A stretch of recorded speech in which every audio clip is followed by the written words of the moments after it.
Reuters mengeluarkan berita mengenai Abinan Jerman yang menyetujui pengoperasian kembali pembangkit listrik berbahan bakar batubara lignit mulai bulan Oktober musim dingin ini. Dengan alasan yang sama, hal ini juga dikonfirmasi oleh seorang Hannes Ematasi Nisi bahwa memproduksian menggunakan ICU Excel di angka 150 hingga 160 dolar per ton. Bagaimana masih ada ke depannya?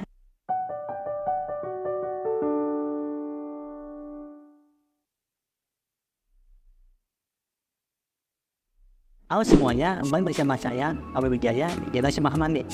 Pertama-tama saya akan membahas dua jenis IC batubara yang sering dikenal secara komersial, yakni batubara telmak yang sering digunakan untuk membangkit listrik, dan yang kedua, batubara menalurni atau uing ore yang umumnya digunakan untuk pembuatan baja. Secara umum, batubara spesial batubara di Asian kerajaan peringkat kandungan karbon yang sering disebut dengan alloy.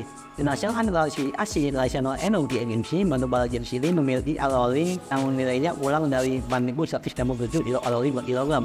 Selanjutnya adalah batubara jenis subbituminous dengan alloy antara 4.167 hingga 5.700 kilokalori per kilogram.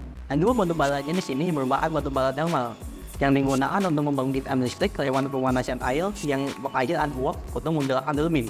Sementara itu, dua jenis batubara lainnya merupakan batubara menalurni atau uing ore yang digunakan oleh pabrik baja yang memiliki kandungan abu, terlambat berelar dan fosfor yang rendah. Produk utamanya yang bernama OAS adalah batubara hitam berpoli yang diperoleh dari pemanasan batubara bituminous tanpa udara pada suhu yang sangat tinggi. Produksi utama batubara jenis ini termasuk di Australia, USA, dan Kanada. Oleh sebab itu, Excel di Australia yang dimiliki oleh Andalus sebesar 47,9% ini adalah batubara jenis OAS ya. Selain itu, Andalus Mineral juga menghasilkan batubara jenis ini.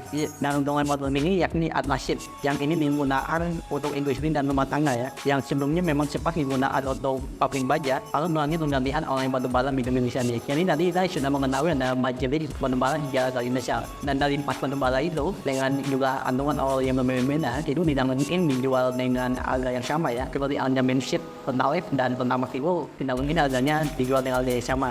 Oleh sebab itu di Indonesia ada yang namanya harga batubara acuan atau ABA. Untuk ABA ini juga dibedakan menjadi 4 kategori berdasarkan kualitas dari batubaranya ya. Dan harga acuan ini ditetapkan melalui keputusan Menteri Energi dan Sumber Daya Mineral ya.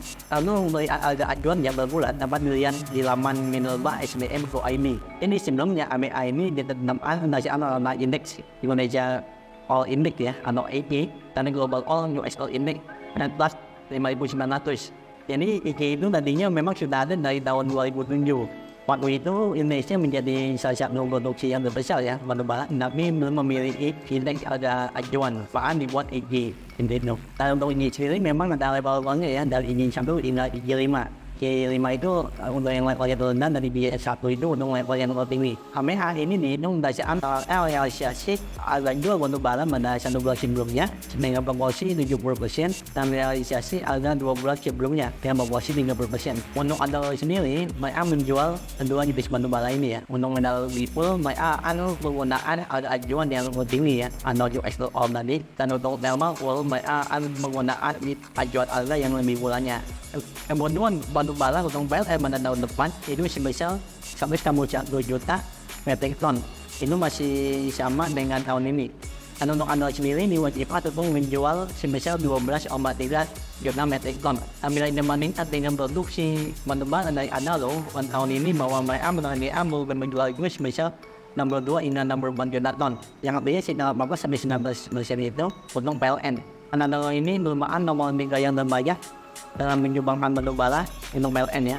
Dan untuk teman-teman usahanya, Andalus ini lebih banyak melakukan penjualan batubara secara ekspor dibandingkan untuk masyarakat domestiknya. Dan negara sendiri ya, China sebenarnya memang memproduksi batubara yang sangat banyak ya. Sebenarnya negara China merupakan penghasil batubara yang terbesar. Tetapi daya serap untuk domestiknya mereka sendiri itu sudah sangat besar, sehingga menjadikan Indonesia merupakan negara ekspor nomor 1 untuk batubara. Dan untuk abang ewa sendiri adalah merupakan penurunan pendapatan usaha menjadi 4,9 miliar US dollar dibandingkan dengan periode yang sama sebesar 5,91 miliar dolar. Pendapatan tersebut ditopang oleh penjualan batubara ekspor minyak gas sebesar 4,09 miliar dan domestik sebesar 592,46 juta.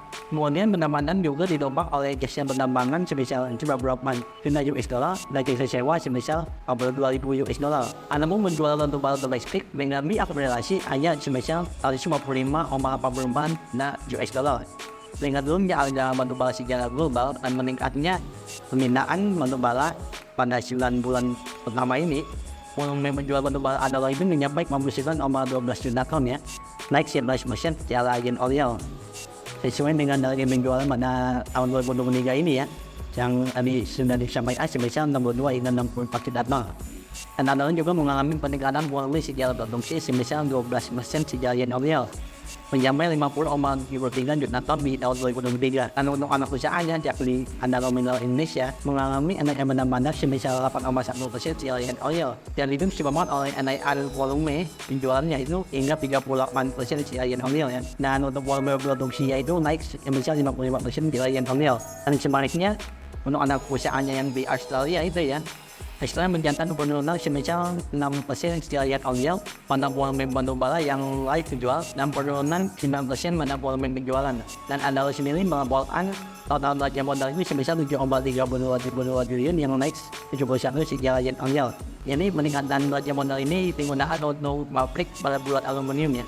Dan Andalou juga melakukan investasi besar-besaran untuk membeli tongkang, alat berat dan investasi sebelum bentuk lainnya ya, untuk memperkuat dari lantai pasar perusahaan. Jadi untuk ke depannya belanja modal dari Andalou ini diperkirakan akan terus bertambah ya, karena Andalou terus menerus berinvestasi pada sektor aluminium serta proyek dari energi hijau seperti jenis turbin angin di tawar laut dan pembangkit listrik tenaga surya. Sebelum menghitung wajah dari Andalou, kita mulai siap dulu bagaimana permintaan dari thermal coal untuk ke depannya ya. Permintaan thermal coal itu diperkirakan terus ada hingga 2049 atau 2050.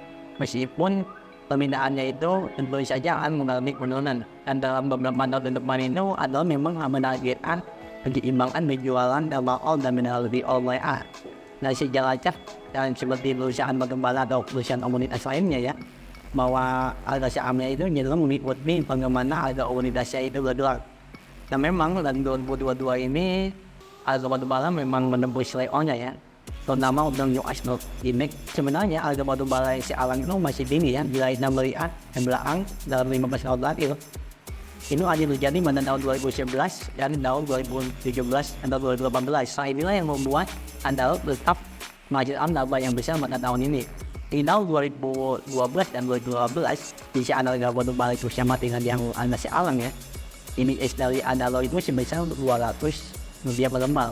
Namun yang menjadi berbeda, volume penjualan dari Andalou ini terus baik ya, sehingga diperkirakan dapat menghasilkan win yang lebih besar. Melting per sale yang dihasilkan pada tahun ini memang masih besar ya, di atas 700 rupiah. Hal itu dialami pada kuartal 1, melting per sale-nya masih tinggi ya, dan kuartal 2 dan kuartal 3 juga pada tahun ini tidak bisa dikatakan melting per sale-nya itu rendah. Dan untuk 2-3 tahun depan ya, saya mengungkapkan bahwa harga batubara itu kembali normal ya, di harga 90 hingga 190, dimana bila pada masa lampau Andalou itu memang menghasilkan melting per sale sekitar 200 rupiah per lembar, tetapi Andalou dapat menghasilkan volume penjualan 50 hingga 70% lebih besar ya, dibandingkan 9 tahun atau 10 tahun yang lalu. Sehingga diproyeksikan EPS untuk 2-4 tahun depan untuk Andalou ini sebesar sekitar 300 hingga 340 rupiah per lembar. Bila saya menggunakan bikin rasio dalam 5 tahun dengan baik exclude pada tahun 2022 dan 2020, dapat angka sebesar 8,364 kali. Saya tidak menggunakan bikin rasio pada tahun 2022 karena memang pendapatan dari emiten batubara itu sangat besar sekali ya. Jangan dari harga batubara itu sangat tinggi sekali. Asalnya juga tidak menggunakan skala bikin rasio pada tahun 2020 karena harga dari Andalou sendiri sangat kecil ya pada saat pandemi. Bila proyeksi IMF dari Andalou secara real dalam 2-4 tahun depan itu dihasilkan sebesar 340 rupiah per tahun ya. Dan dialihkan dengan rasio sebesar 8,364 kali, dinamakan harga wajar sebesar 2.850 rupiah per lembar. Dan untuk nilai wajar dari Andalou bila menggunakan metode discount dan cash flow dengan asumsi growth rate itu sebesar 5% per tahun pada 5 tahun ke depan, lalu cash flow itu sebesar 7,6 triliun rupiah ya. hasil dari Asbro yang dieksploitasikan pada tahun 2023 ini, paling naman ang nawanya semisal 2.829 at noong 2.830. Pada sa naman na saan video ini dinuan, semisal 2005 sa matbulu, sinaman ang magigit ausyo di semisal 94%. May na menggunaan 2 metode dati ya, ipirasyon dan DCF, lewat jaya di hasil analog ini ambil sama ya, di tahun 2018 sampai 2020 lebih yang melemah. Hasil analog dari opini pribadi saja ya, bahwa analog ini saya yakin ya untuk kedepannya karena ini hasil bisnis yang dimiliki oleh analog sendiri dan baik itu dapat baik volume penjualannya ya untuk beberapa tahun ke depan. Jadi sangat kecil ya kemungkinan dari analog itu hasil IMX itu di bawah 260 unit itu. Saya juga yakin bahwa IMX dari analog yang depannya itu di atas 300. Kalau untuk harga monopoly sendiri saya tidak yakin akan turun sama dalam ya untuk beberapa tahun ke depan ini. Kemudian permintaan monopoly dari Eropa juga yang mulai berusaha ya mencari energi yang terbarukan. Ini jadi video analisis mengenai saham analog semoga bermanfaat bagi kita semua. Bye.